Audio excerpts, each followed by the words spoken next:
welcome to season 2 of the Meaningful Work podcast. Can't you tell I'm excited? I really am excited to have the privilege for another year to hold the space for you to find meaning and fulfillment in the work you do. Get it? That's what meaningful is. And really, my goal in this podcast is that you get in alignment with God's big plan for your life, your assignment. See, that you realize that your profession is your pulpit. I really hope you understand that everyone's not meant to stand inside of a church and preach on Sunday morning, but we all were created to and called to bring the kingdom here on earth. And that is exactly what I mean by meaningful work. Look, I'm already going in. Sorry, y'all. I started going in. So let me go back to my season 2 intro. So listen, last year in season 1, we focused on every area of your life. Now, I called this your will of life, if you remember, and I deep dived into insights to help you cultivate a life alongside your career that gives you fulfillment and meaning. Now, as a pre-launch gift to this season, season 2, I created the ebook called The Blueprint to Meaningful Work. See, I created it to help you do the work or refresh on the work you did in season 1 as you defined what meaningful means for you in your career and your life. And can I tell you that work is important? Why? See, because as I sat in quiet contemplation to get God's direction for season 2, the word that came to me to focus on for this season is ambition. Now, according to the Webster Dictionary, ambition means a strong desire to do or to achieve something, typically requiring determination and hard work. See, when I think about ambition, it's to go after a version of you that is bigger than who you already are, what you've already done. So let me put it to you like this. I was reading Philippians 3:13 through 14, and it said this: I do not count myself to have apprehended, but one thing I do, forgetting those things which are behind and reaching forward to those things which are ahead, I press toward the goal for the prize of the upper call of God in Christ Jesus. Now, y'all know I looked this up in my Tony Evans Bible commentary. And here is the breakdown of these Bible verses that, by the way, Paul, the author, wrote this Bible verse, this series. See, he is not satisfied with where he is. He wants to keep growing. He has a holy discontent that keeps him pressing on. To become excellent and fulfill your kingdom purpose, you too must have a clear direction.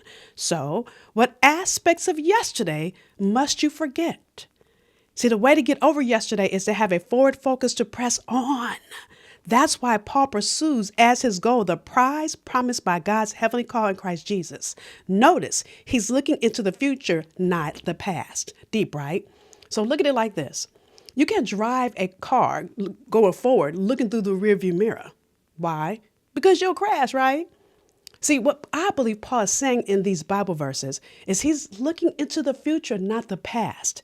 See, if you've been with me anytime, you've heard me say that your bio, your resume is done, is complete. My question for you is, what's next? What's the next role, position, job, certificate? What's next for you?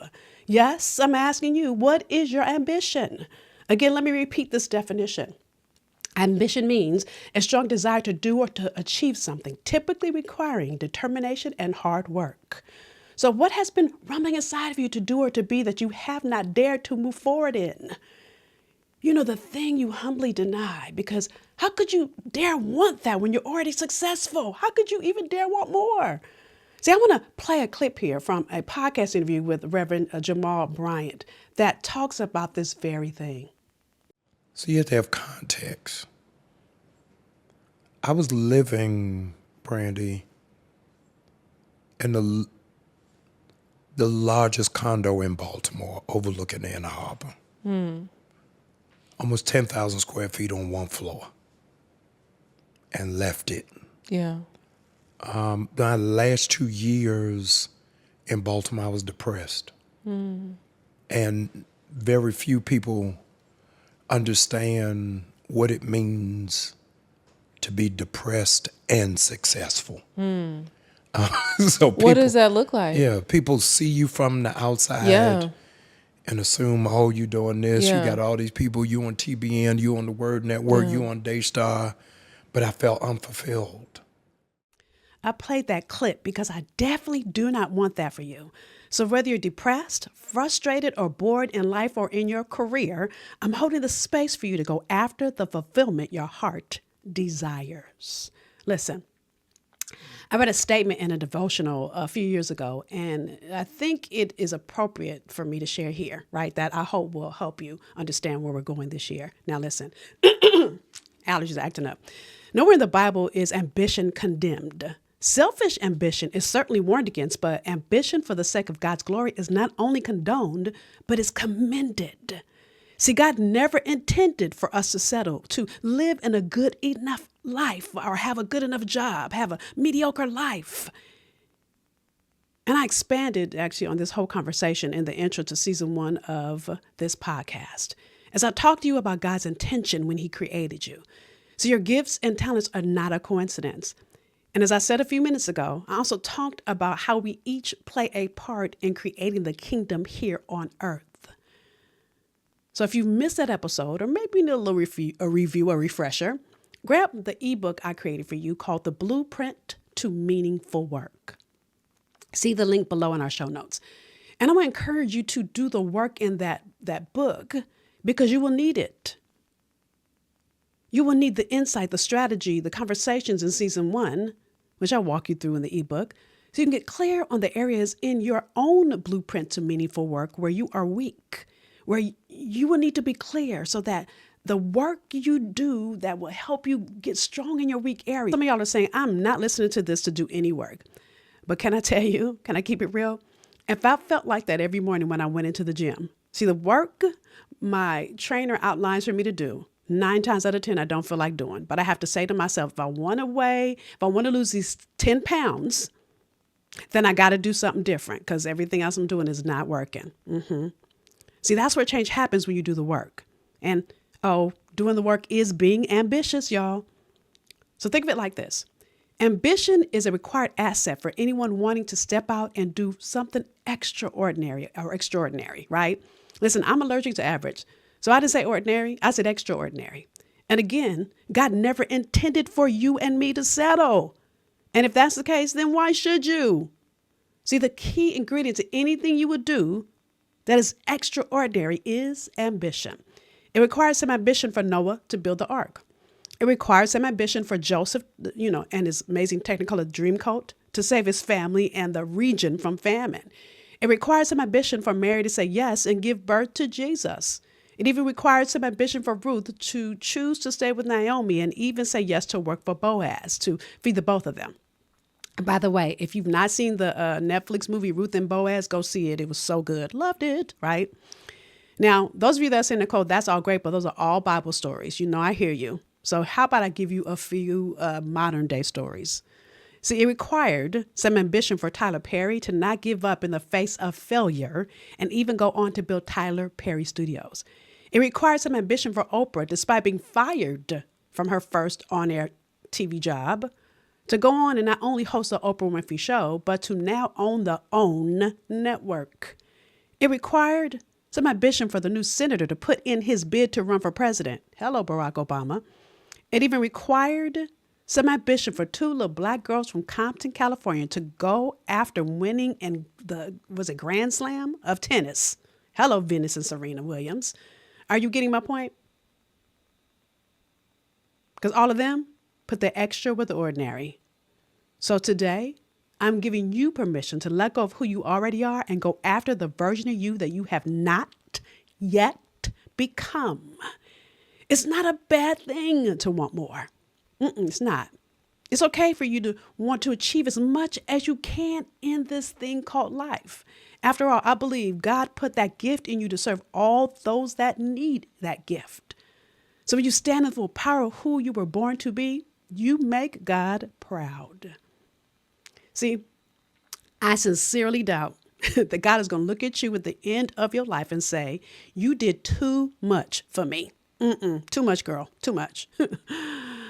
But I do sincerely believe that God is going to look at many people and say, you were too falsely humble for your own good and for the good of countless people you could have impacted if you've had a little more ambition, right? And so you get to choose. Will you settle Or will you go after all that God created you to be? See, don't let anyone ever tell you that ambition or wanting more is arrogant. Matter of fact, what I know is ambition is what God uses to do greater things in this world. You heard the examples I just shared with you. So I want you to think about it. One of the most important questions that many of us ask ourselves is, what do I want out of life? But to get to your more, you have to up-level that question and ask yourself, am I willing to move past my comfort zone to go and get it? See, because if you're going to go after ambition with me this year, to move beyond where you are is going to require that you do 3 things I'm telling you up front. Grab your pen, right? Number 1, you've got to do it afraid. Now, y'all know I love quotes. So here's a quote here. Your life expands in proportion to your courage. See, what I realize is that my own life truly has expanded and still expands anytime I'm scared to do something and I do it anyway. Matter of fact, anytime you're doing something you've never done before, it's going to be scary. So do you stand still and let fear stop you? Or do you do it afraid? Notice I didn't say be fearless. Now, I remember being on a mastermind call years ago, and Ayana Van Zant was teaching that call, and she said, and I quote, if you don't feel like you need to pee on yourself sometimes, you ain't playing big enough. So how many of you oftentimes feel like you have to go to the bathroom before a big speech, or maybe before a big presentation, or maybe you feel like you need to go to the bathroom before you have to make a critical business decision, or maybe you feel nervous around shifting your career? I want you to understand, when you feel like you need to pee on yourself, as Ayana would say, that's only happening because what you're doing or getting ready to do is requiring you to step into something greater than where you already are. And I want you to remember, we don't settle, right? See, in my own journey, I think to myself, who knew that moving forward, even with knees knocking, teeth chattering, would bring forth such great rewards?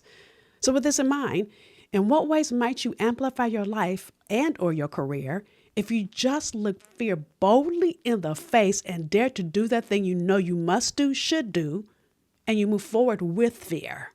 Matter of fact, your faith doesn't get activated until you're in the face of fear. So if this is something you're struggling with, then stay tuned. One of our upcoming episodes, I will dive deep into moving through fear. So with all of that said, with doing it afraid, let me move to number 2, because I can keep going on and on and on. Number 2, you've got to be willing to go to the edge. See, when you're free enough to move forward with fear and go out to the edge of your comfort zone, when you give yourself the freedom to step into your greatness, your boldness, your authenticity, your transparency, your true self, even at the risk of being uncomfortable, to do something that you've never done before or never thought you could do, to be something you've never thought you would be, what happens is you become someone that you've always known yourself to be. So often we want to stay comfortable doing the same things we've always done because it's easy. But it's when we do the hard thing, the difficult, the not so easy, where we find the biggest blessing. See, I know in my own life, one of my biggest acts of courage for me, if I use myself for an example, is last year. And that big act of courage was saying yes to become the director of career services at UDC. See, I told y'all the story of me transitioning in season 1. The nugget I got from that career transition, now trust me, there have been plenty of areas of stretch in my life. The nugget I got from just that is that at some point you have to realize and know that you have to get comfortable with being uncomfortable if you truly want to see growth in your life. So with all of that said, in what ways, or I should say, in what areas are you staying where you are because it's easy, because it's comfortable? I want you to sit with that and really answer that for yourself. And if you really want to deep dive in it, pull out a journal and write this question down and ponder this question over the next week. I promise you'll be surprised at what comes forward as you sit with what would happen on the other side of that comfort zone. Yes, This is a call to dare to go out into the unknown and be uncomfortable. And yes, you must let go of old so that we can dare to hold on to something new.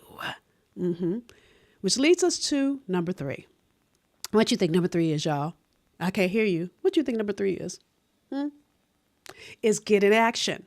See, when you're willing to go to the edge and do it despite being afraid, it's only because you're also willing to do all that it takes to get there. Now, another quote here, because y'all know I love some quotes. Quote by Joan Baez says, action is the antidote to despair. And so if you want to move forward in your life, you have to take action. You can't just read and think about powerful new ideas and think they will happen, just like I can't think about losing these 10 pounds and it just happens. No. You have to apply what you have learned. You've got to do something today that you didn't do yesterday. And that makes me, again, think of my gym example. Whew. Obviously, I keep talking about the gym, y'all. I think I talked about the gym last season, too. So that's a hard one for me. But this, I'm determined to conquer it this year, right? So with all of that said, I'm branding 2026 as a year of ambition, the year that you go after the next level of yourself. So to start, you must get clear on your outcome. You've got to get clear on what's your focus for this year. So is it number 1, to get a promotion? Is it number 2, to make a career transition, start your own business, or maybe it's to shift industries altogether? Is it number 3, leadership growth and impact? Do you want to become a better leader or to work better with your team, right? Or is it number 4, personal well-being or work-life integration? See, in all of our episodes this season, we will focus on one of the 4 pillars. And don't worry, the next 4 episodes, I'm going to deep dive into each of these pillars to help you set your action plans for this year. Now, I know some of you are saying, but Nicole, we are well into the year. Well, do you know that research confirms that roughly 80% of people abandon their New Year's resolution somewhere between February and March? So look at this as your opportunity to level set your goals for the year and to push yourself where you only make comfortable goals. Because there were probably some goals that you didn't write because how dare you even imagine that for yourself? Those goals. So let me give you some tools to help you lead with ambition that not only drives your career forward, but also creates a meaningful impact both in your life and the lives of all those you touch. So that as we embark on this new season, instead of New Year's resolution, I want you to set goals and I want you to challenge yourself to take the goals you set and create them into a vision board. And I'll link a vision board exercise in our show notes. Those of you that have never done one and you're interested in doing one, I'll give you exercise in our show notes. So listen, I'm having you do all of this because just as it says in the Bible, in Proverbs 29:18, it says, where there is no vision, the people perish. But vision is more than goals. It's direction with meaning. Y'all heard me? I'm talking about direction with meaning. That's why our conversations from last season have led us to this moment in this season. So to start, I want to make sure you have a vision for 2026, that you know what you want to go after and it's attached to your why, that you're not setting goals because it's what people expect of you or it's on that list of things you wanted to become that you wrote out in your 20s or the things that people expect of you, but that is in alignment with who God created you to be and it resonates with your soul. To make sure you're aligned with your purpose, let me explain to you why vision is important as you set vision and or recalibrate your goals for this year. So, vision, it encompasses your overarching purpose and your long-term aspirations. My goals are specific measurable actions to achieve your broader vision. Okay? So a compelling vision offers meaning beyond just hitting the target. It connects you and maybe even your team to a sense of purpose and emotional investment in your work. See, the psychological impact of working toward a meaningful vision is that it increases motivation, job satisfaction, and overall well-being. A strong vision acts as a stabilizing force during times of uncertainty and adversity. See, it helps you maintain your focus, providing clarity on how to make decisions or to move forward. which is why in turbulent times like we're in right now, having a vision and staying clear to your core is so important. See, a clearly communicated vision fosters engagement and alignment. When you share your vision with your team, your spouse, your family, individuals will understand the bigger picture, which means they're more likely to work with you collaboratively to go and get it. So vision should not be static. It can evolve as circumstances change or as you grow. So if you already have a vision or vision board, or you already wrote out your goals, how you keep them in motion is to revisit and refine your vision regularly. You're going to hear me say this over and over. While your vision may evolve, you should always retain your core. So I know some of y'all are like, Nicole, that all sounds great. I'm really confused because a vision may evolve, but I have to maintain my core. Okay, so let me give you an example using my own career as an example, right? So I started my undergraduate degrees, TV and film. I worked in casting and production for 10 years. Back in 1993, I started working with teenage girls in my church. That one program at that one church soon became 13 chapters in churches all over the country. What I did with my girls in Imani was work with them around purpose and how to craft a career that aligns with who they are. But when I really think about what it was, guess what I was doing, y'all? Casting and production. Then I started my own training and development company, helping executive women and a few good men start businesses alongside their 9-to-5s and going into corporations to do some leadership development and career development. And listen, what I was really doing as I did all that was still casting and production. So even as a director of career services now at UDC, God has heightened all of that learning from working with my teenage girls and the work I've done with executives over the last 30 years. And now I feel like I've advanced from casting and production to being the producer, to lead a team of coaches and career counselors instead of being the coach, to produce programs that help our students understand their purpose, their strengths, and giftedness, and how to craft a career that aligns with who they are. See, I want you to understand that as my core hasn't shifted. I share all that with you because of the core hasn't shifted, right? So again, my core is that I'm great at casting and production. I've been doing that for years. By the way, I still get a phone call at least once a year. Somebody asks me to cast something because I'm good at seeing talent. When I started working with teenage girls, I could see their talent and how it would align with a career. When I started working in corporations, same thing. And now I'm using that same gift in the place I'm in now, but now I'm producing programs around it. Do you guys understand that? So my vision has not changed.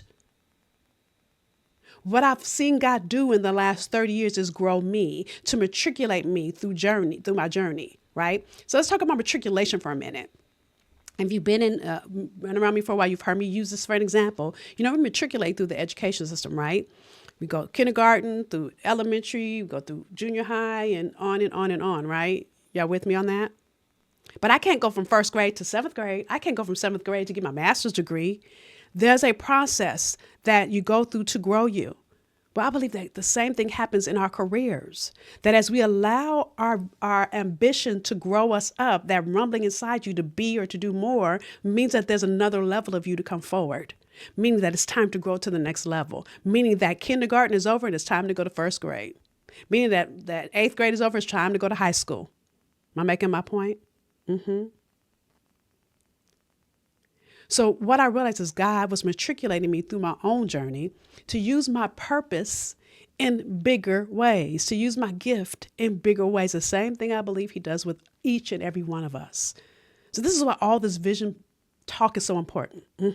So let me give you the meat of the 3 steps that you need to create your vision that will allow you to lead with ambition for this year.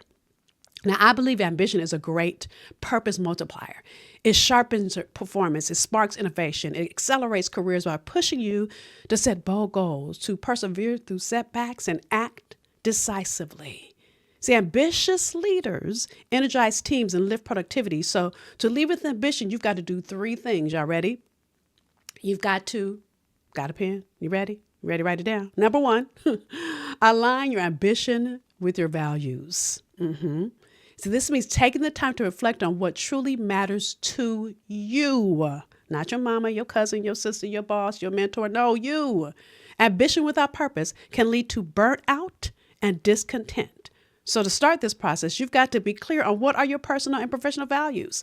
See, if you're not clear, then let me give you some tools. Let me encourage you to go and watch season 1, the episode called How Values Lead to Fulfillment with Monica Cost. By the way, I'll link it down in the show notes. See, in it, Monica reveals her proven method to discover your core values.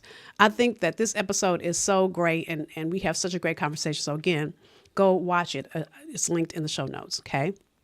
So when your ambition is aligned with your values, you'll not only achieve your goals, but you'll also cultivate a deeper sense of fulfillment. It's about more than just checking off achievements. It's about nurturing a journey that resonates with who you are at your core. See, by grounding your goals and your values, you cultivate a deeper connection to your purpose, ensuring that each step you take contributes to a more meaningful and satisfying life. So, to help you harness the alignment between your ambition and your values, I'm going to give you some insights, a little bit more insight before I give you step 2 here, right? So listen, you again got to identify your core values. So take some time to reflect on what truly matters to you. I want you to consider aspects of your life that bring you joy, fulfillment, and motivation, and write down your top 5 to 7 core values and think about how they influence your decisions, how they influence your aspirations, okay? This clarity will serve as a foundation for aligning your goals with these values. Again, if you need support, y'all know I'm already giving you support by giving you a link in the show notes so that you can go and watch that episode. Don't be lazy. Y'all told me I told you you've got to get in action. So if I want to lose these 10 pounds, I've got to do the work. And so do you. So to create a vision that allows you to lead with ambition, to do, as I said earlier, create direction with meaning, it acts as a unifying focal point, turning daily, often monotonous work into thrilling, high-stakes mission, fulfilling work. So the next step you got to do after you align your ambition with your core values is step 2, create an action plan that reflects your values, setting benchmarks that resonate with your vision. So I want you to consider both short-term and long-term goals, ensuring that each goal reflects your values. For instance, if one of your core values is community, then I want you to think about career goals that allow you to either engage or give back to your community.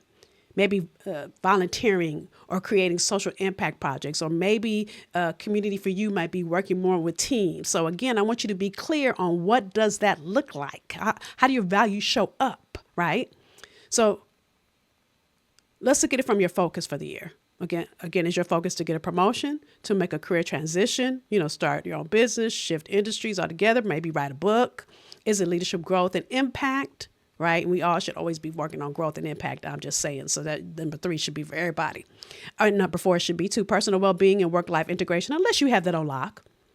So I want you to set goals in these areas. And dare I say to you, don't set nice, neat, easy goals. They need to be big, hairy, audacious goals. So by the way, I didn't write that. That term was coined, big, hairy, audacious goals, which is called BHAG, by Jim Collins and Jerry Barras in their book called Built to Last. Okay. So BHAG is what they call it. BHAG. So BHAG is a clear, compelling, and long-term goal that seems nearly impossible, yet drives a group of people and, dare I say, purpose forward. Okay. So here's some examples of some famous big, hairy, audacious goals, BHAGs, right? So NASA in the 1960s, this was their goal: land a man on the moon and return him safely to Earth. Microsoft, a computer on every desk and in every home. And Microsoft is definitely on my computer, on my desk, and on my iPhone. Google, to organize the world's information.